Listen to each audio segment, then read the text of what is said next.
The Golden Raven's Promise. Once, there lived two brothers. The older brother, Ben, was greedy and took the family's large home and rich farmlands. He gave his younger brother, Anne, only a tiny hut and a single starfruit tree. Anne and his wife were not sad. They were kind and worked hard, taking loving care of their starfruit tree. The tree grew strong and was soon covered in sweet, yellow fruit shaped like little stars. One morning, a great raven with feathers as dark as midnight flew down and began to eat the starfruit. "Oh, great raven," Anne called out gently, "that fruit is all we have to live on."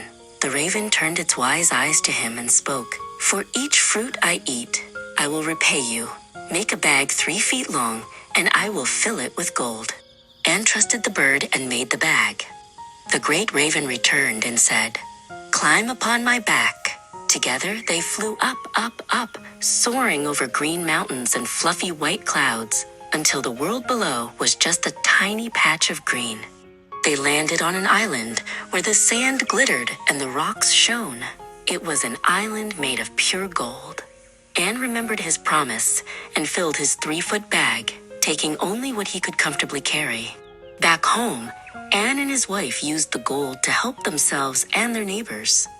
They were no longer poor, but they remained as kind and generous as they had always been, sharing their good fortune with everyone.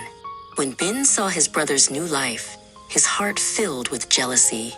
He demanded that they trade everything, and, with his kind heart, agreed, swapping his comfortable home for the old hut and the starfruit tree once more.